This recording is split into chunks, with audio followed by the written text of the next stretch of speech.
Tansing. Jadi di video kali ini sesuai dengan judulnya, aku mengangkat tema tentang gimana sih caranya biar dapat IP 4, gimana sih biar mempertahankan itu semua dan menjadi mahasiswa yang sempurna. So stay tune terus dari awal sampai akhir. Nah, video ini juga cocok buat kalian mahasiswa baru yang bener-bener kepo-kepo gimana sih tentang perkuliahan, gimana sih biar dapat nilai sempurna di tiap mata kuliah. So stay tune terus ya. Nah, oleh karena itu sekarang aku lagi sama narasumber yang terpercaya. Nah, narasumber ini adalah Mbak Caca. Nah, Mbak Caca ini adalah kakak kandung aku sendiri, dan dia salah satu dari sekian banyak orang nih yang bisa mempertahankan IP sempurnanya di tiap semester. Ya, halo semua, nama aku Monica Evatri Isti, biasa dipanggil Monica atau kalau di rumah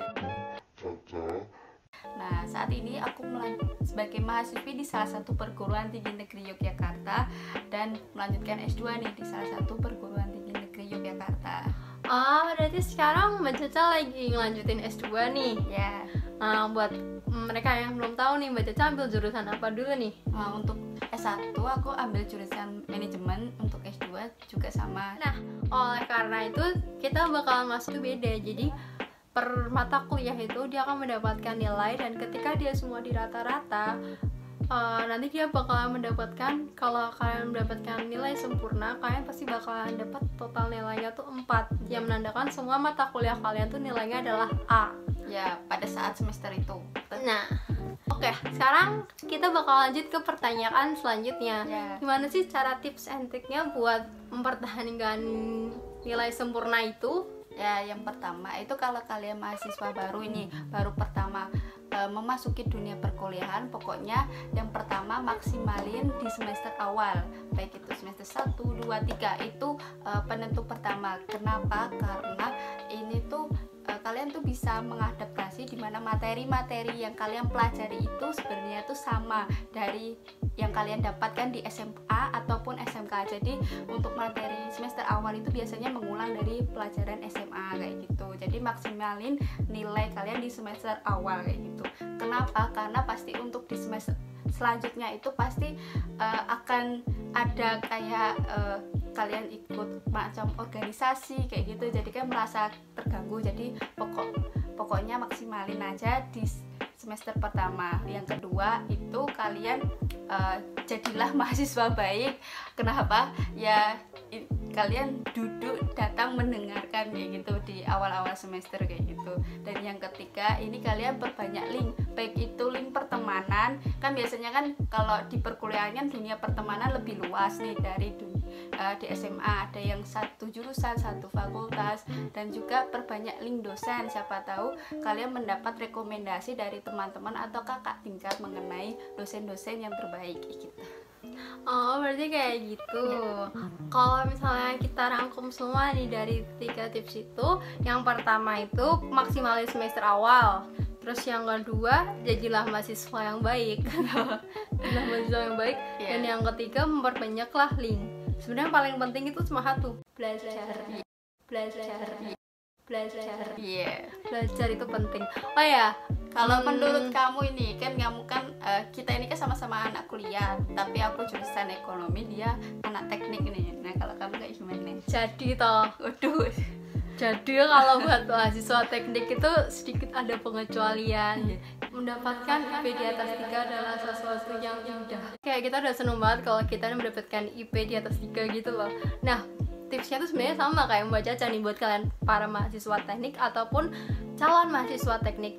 Karena yang pertama kan maksimalin semester 1 sama semester 2, 3. Karena semester awal itu sama seperti semester waktu kalian di SMA. Seperti kalau misalnya matematika, fisika, kimia, kalian pasti bakalan dapat persis plek sama kalian SMA kelas 3. Dasar-dasar. Bener banget, dasar-dasar. Karena SMA kelas 3 kan kalian juga pasti ngulang dari kelas 1 juga kan. Nah, ini tuh pasti kalian bakal dapat gimana sih caranya di semester 1 sampai semester 2, dan kalian pasti bisa ngikutin. Jadi maksimalin itu semua di awal.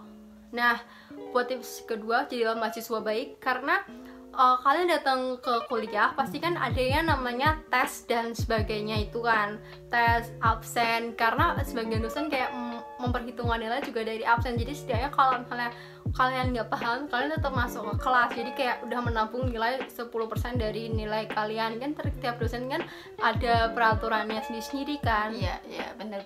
Inilah mahasiswa baik. Iya benar banget. Terus buat tips and trik yang ketiga, bener katanya Mbak Ceca, kita harus memperbanyak link, karena khususnya buat kalian mahasiswa teknik, link dari semua orang itu, baik teman angkatan maupun senior, itu pasti bakalan bantu. Gimana sih caranya kalian dapet nilai bagus tanpa dapat bantuan dari siapapun? Pasti nggak bisa kan, kalian pasti bakalan dapat materi dari senior. Nah, untuk pertanyaan kedua nih, gimana sih kita caranya mempertahankan IP sempurna itu? Kalau mempertahankan jujur susah sih, apalagi kan untuk yang jurusan teknik, kalau aku ekonomi itu aku kasih patokan minimal paling enggak itu di atas 3,5. Jadi kalau mungkin kita sudah mencapai 3,5, kita mungkin gampang nih mempertahankannya di atas lebih dari 3,5 kayak gitu. Kalau untuk mempertahankannya seperti itu. Untuk pertanyaan ketiga itu, gimana sih caranya bagi waktu? Karena nanti waktu kita di perkuliahan kita kan juga bakalan masuk namanya organisasi. Nah, gimana sih caranya kita buat membagi waktu itu? Nah, jujur nih aku pertama kali masuk ke organisasi itu di semester 3 ke atas. Kenapa? Karena di semester 1, 2, 3 itu aku mempelajari situasi dan adaptasi di lingkungan. Setelah udah tahu ritmenya, baru aku mulai melakukan organisasi. Nah, gimana cara membagi waktunya? Ini kalian harus berkomitmen dan bertanggung jawab pada diri sendiri. Setidaknya ketika kalian mengambil suatu organisasi, kalian juga harus tanggung jawab sama organisasinya dan tanggung jawab sebagai mahasiswa. Jadi maksimalkan diri kamu itu 100%. Kalau di organisasi ya 100%, jadi mahasiswa ya 100%, kayak gitu.